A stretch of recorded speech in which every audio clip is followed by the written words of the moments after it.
cleaning out my drawer where all my scarves are. I'm getting them arranged because that's my new way. And I found a wig. Now, according to the book, this would have been okay because there is no white line. There's no hairline here, but it could have human hair. So I'm gonna, and this one, by the way, is my most favorite. It's the cut of it. It fits my face the best. And a woman who's a stylist in New York said, that one makes you look edgy. So for sure that's going, but wait, there's more. I found another one, and this really is it. I wasn't holding these back. This was in a box. When I was ripping through getting the wigs, I didn't see it. There was something on top of it. So this is a wig that I did wear one time, and it's horrible. Look at this. It's got it has the rooted on here. It shows the scalp. But it's got black, and then it's white, and it's short. So again, short, fake, but still not acceptable and totally avodah zarah. So here's the bonus Wig Destroy, and this really is it. There's nothing else. I'm not holding anything back. I'm not trying to get views by doing this, but I gotta cut them. I gotta cut these. We've got to cut these up, and I really love going down the middle. So I got excited. I thought, oh, I get to cut these. That's my thing now. So I'm arranging my drawer where all my scarves are. I'm cleaning out that drawer with all my hats, getting them arranged because that's my new life. And already, I want to say that I'm being tested. I had an appointment, and normally I would just go to my wigs. Go right to the wigs. And I was thinking, you're not wearing a wig now. It's like, okay. And I gotta admit, I spoke to the lady who I've been talking to for a while. She looked at me kind of in surprise. Maybe they looked me up online. I don't know. But I felt so humble in my head covering. I did. I just felt very just humbled and meek and mild. I don't have the same personality anymore that I used to when I wore wigs. So the meeting was fine, but I gotta admit, the first part of it, I was a little uncomfortable because I was wearing a scarf. I wore a scarf, so I felt it. I felt the difference, and it felt like they looked at me and said, oh, you wear a scarf. You wear a scarf. Okay. But you know what? It's kind of like those things where you think that they notice, but they really don't. It's all in your head. It's all you. That's probably what it is. But I'm just noting that now all of a sudden, before I wasn't really out in the public's eye, but I'm sort of am now. And I'm not wearing wigs. So this one's nice and chopped up. Looks like a dead animal. So I'm going through my whole drawers. I have 2 drawers. They were kind of messed up and not in order. I've been wanting to arrange them. So that today's the day. I'm going to spend 2 hours arranging all my scarves and going through my hats and only keeping that which is suitable and in good shape. Because, you wear these hats all the time, and I wear them when I work. They're dual purpose for me, actually.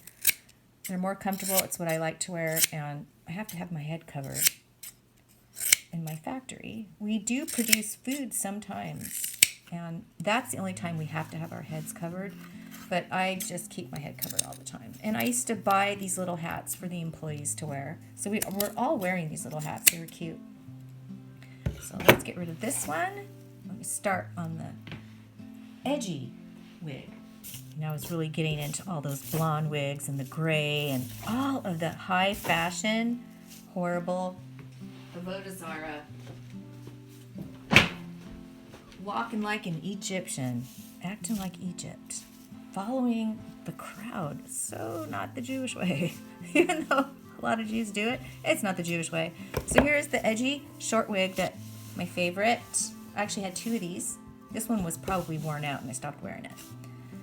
Here we go. Right down the middle. enjoy this with me.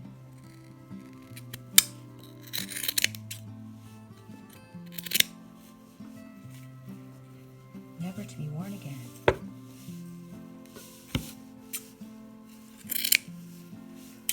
I want to tell you that I started dreaming again. I haven't been dreaming for a long time. I used to be an avid dreamer. I always remembered my dreams.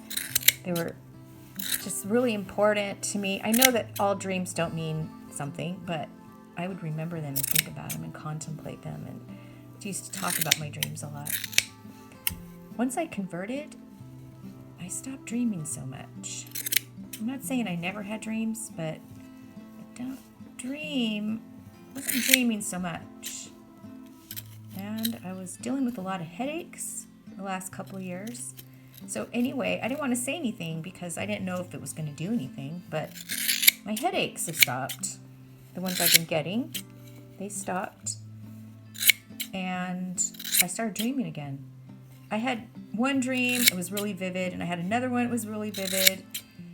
And then the third time, I was like, wow, I'm dreaming again every night. So I'm dreaming every night again. Before, I wasn't dreaming. I wasn't dreaming. Or if I did, I could never remember my dreams. Now I'm remembering my dreams, which I think is interesting because I cut up all my Sheitels.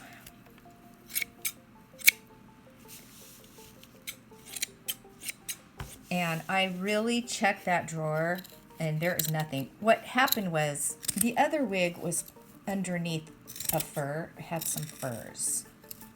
I have some vintage furs. And they were in that drawer, and they were covering that box. But I went through, I really, really searched. I went through and unlifted everything more than once, so I know this is it. And this one was in my scarf drawer. And there's nothing else. I emptied out the drawers completely. I'm going to go through all of them and only pick out those things that are high quality, that are nice, that make me feel good. And that's really important too. You need to feel good in your head covering. I also found this hat. It was my most favorite hat in the world. I'm going to be living in that hat. I know it. It's so soft. I remember I used to love wearing that. I wasn't wearing Sheitel so much. And then this last couple of years, I was wearing it. So that is all I wanted to show you. The end of Wig Destroy. There's just nothing left. And I'm so happy to report that I am really wigless. Now, I was wigless. These were just, remnants, but in my heart, I was wigless, which is the first thing. You have to get to a place where you can let go of this, and it starts in your heart. After our heart, after our eyes, which we stray, evil resides in the heart. And that's that evil part of us, literally, that we tap into when we want to wear these wigs. And I know this is hard to hear, but it's just the truth. Rabbis don't want to address it because they condone it. If they address it, they have to stop condoning it. That means they have to tell their holy wives, you can't wear this anymore. It is a huge thing. It's huge. But I believe that it's very possible that maybe the message of Corona, the crown, is for Jewish women to look at their crowns, their heads. What are we covering ourselves with? What are we putting on top of our heads? We serve the king.